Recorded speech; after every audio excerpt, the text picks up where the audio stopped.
हमारे बहुत ही प्रिय श्रोतागण, एक मर्तबा फिर हमारे इस वीडियो के माध्यम से हम उम्मीद करते हैं कि हमसे जुड़ गए होंगे।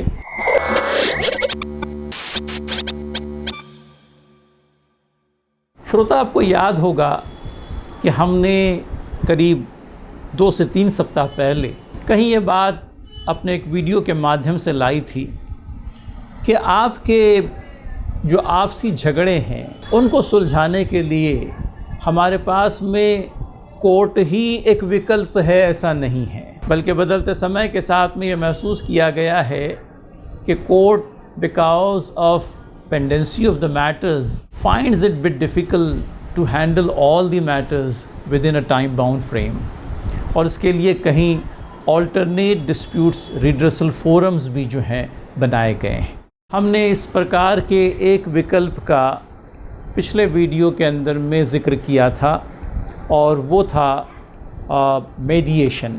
अब वो मेडिएशन के बारे में जो लोग और जानकारी लेना चाहते हैं वो हमारा पिछला वीडियो देख लें। आज एक और विकल्प के बारे में हमें मालूमात देनी है और वो है कंसिलिएशन। आप अंदाज़ा करें, बाकायदा एक कायदा है आर्बिट्रेशन एंड कंसिलिएशन एक्ट 1996। इस कायदे के अंदर में जहां आर्बिट्रेशन के बारे में विस्तृत रूप से जानकारी दी गई है, वहीं पर कंसिलिएशन को लेकर के भी एडिक्वेट प्रोविजंस बनाए गए हैं।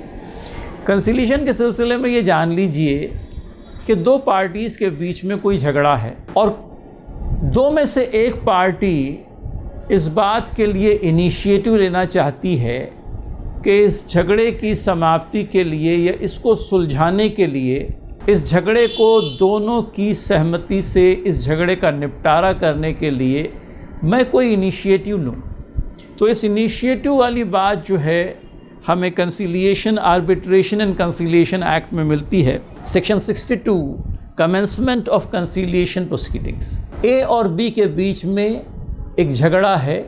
ए चाहता है कि इस झगड़े का निपटारा करने के लिए मैं बी को अपनी तरफ से इनविटेशन दूं कि भैया हम दोनों आपस में किसी तीसरे आदमी को कंसीलिएटर की हैसियत से अपॉइंट करते हैं।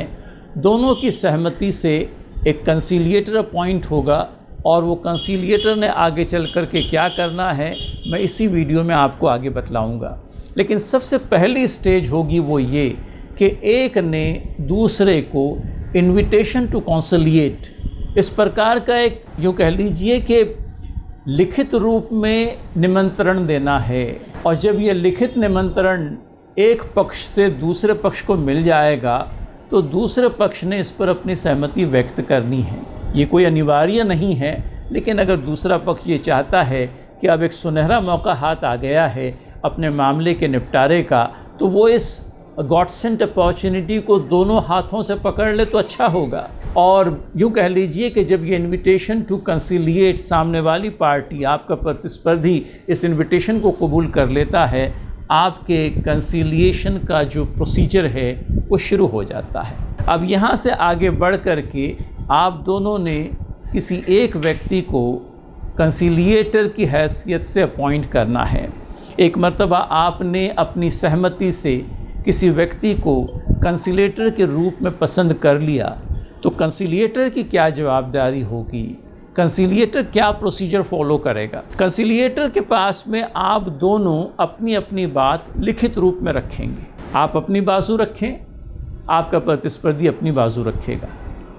अब ये दोनों जब लिखित रूप में अपनी अपनी बाजू कंसिलिएटर के पास रख देंगे, तब कंसिलिएटर इसको पढ़ चुकने के बाद में हर एक को इस बात की अपॉर्चुनिटी देगा कि भैया तुम्हारे बारे में तुम्हारे प्रतिस्पर्धी ने ये कहा है, अब इसके उपलक्ष्य में तुम क्या कहना चाहते हो कहो। तो इसे हमारे यहाँ रिटन स्टेटमेंट कहते हैं।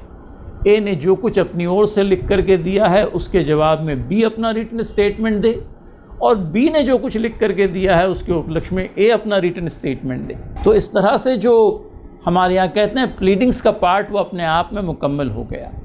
अब अगली स्टेज जो है, मैंने जो कुछ कहा है उसके उपलक्ष्य में अगर मेरे पास में कुछ एविडेंसेस हैं, मैं अपने तौर पर कोई स्टेटमेंट देना चाहता हूँ, कोई डॉक्यूमेंट सप्लाई करना चाहता हूँ, तो मेरे लिए रास्ता खुला हुआ है। ए अपनी केस में अपने तौर पर यूँ कह लीजिए कि ए ने जो कुछ लिखित रूप से दिया है उसके उपलक्ष्य में अगर कोई डॉक्यूमेंट उसके पास में है, कोई एविडेंस है तो ए दे। बी को भी इस बात की अपॉर्चुनिटी है, लिखित स्वरूप में उसने जो कुछ दिया है उसके उपलक्ष्य में अगर कोई एविडेंस देना चाहता है, कोई डॉक्यूमेंट सबमिट करना चाहता है तो वो करे। तो कहने का मतलब ये है कि दोनों ही पार्टीज़ को एक एडिक्वेट अपॉर्चुनिटी कंसिलिएटरी की तरफ से दी जाएगी ताकि उन्होंने लिखित रूप में जो कुछ भी कंसिलिएटर को दिया है उसके सपोर्ट में जो डॉक्यूमेंट्स उनके पास में हैं, जो कुछ एविडेंसेस उनके पास में है, वो कंसिलिएटर तक पहुंचा दें।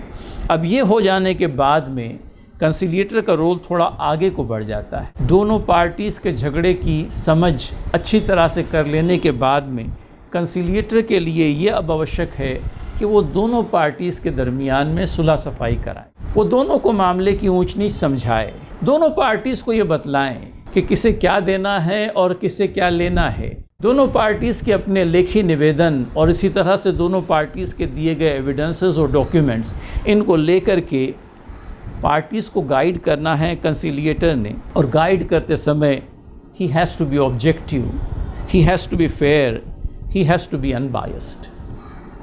और अपनी अनथक कोशिश के नतीजे में अगर कंसिलिएटर दोनों पार्टीज़ को सहमत हो जाने पर, राज़ी हो जाने पर तैयार कर लेता है तो उसके बाद में स्टेज आती है सेटलमेंट एग्रीमेंट लिखने की कि भैया दोनों पार्टीज़ ने इन शर्तों पर, इन टर्म्स एंड कंडीशंस पर अपने झगड़े का निपटारा कबूल कर लिया है। और वो टर्म्स एंड कंडीशंस जो दोनों पार्टीज़ के बीच में तय हुए हैं उनको एक सेटलमेंट एग्रीमेंट का रूप दिया जाए और ये सेटलमेंट एग्रीमेंट दोनों पार्टीज़ के पास में फिर भेज दिया जाए कि अगर समझ लीजिए इसकी वर्डिंग्स को लेकर के या इसमें जो टर्म्स एंड कंडीशंस है उनको फाइन ट्यून करने की बात है या उसके अंदर में कुछ हल्का सा फेरबदल करने वाली बात है, तो पार्टीज़ जो हैं इस सेटलमेंट टर्म को, इस सेटलमेंट एग्रीमेंट को अंतिम स्वरूप दिए जाने से पहले अपनी अपनी बात एक मर्तबा फिर कंसिलिएटर के सामने रख सकते हैं।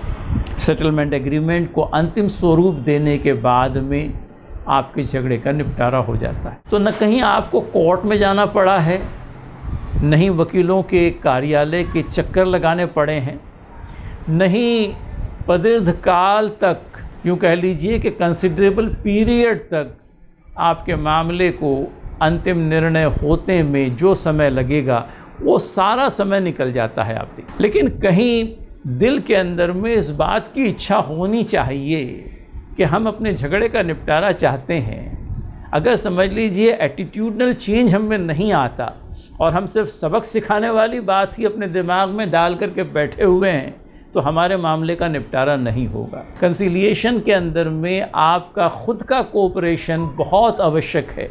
जितना आप कोऑपरेट करेंगे उतना ही ज़्यादा कंसिलिएटर के लिए ये मुमकिन होगा कि अपने मामले का, आपके मामले का वो निपटारा कर सकें। और ये बात तो बाकायदा सेक्शन 71 के अंदर में लिखी गई है कि parties shall in good faith cooperate with the conciliator. आपके कोऑपरेशन के बगैर, आपके सहयोग के बगैर आपके झगड़े का निपटारा कंसिलिएटर कैसे कर पाएगा। तो कायदे में तो अब प्रोविज़न कर दिया गया, आगे बढ़ कर के इसका लाभ उठाना आपके अपने हाथों में है। आया कोर्ट में जा कर के आप अपने मामले को अनिश्चित समय के लिए कोर्ट के स्वाधीन करना चाहेंगे या कंसिलिएटर के पास में बैठकर मामले को आपसी समझबूझ से सुलझाना चाहेंगे। चॉइस आपकी है, लेकिन मैं समझता हूँ हमारे श्रोता अक्लमंद हैं और मामले की ऊंच नीच को समझते हुए वो कंसिलिएटर के माध्यम से अपने मामले को सुलझाने के लिए अपने आप को तैयार पाएंगे। इस आशा के साथ में और इस इच्छा के साथ में आपसे विदा लेते हैं। आइंदा एपिसोड में फिर मुलाकात रहेगी। धन्यवाद।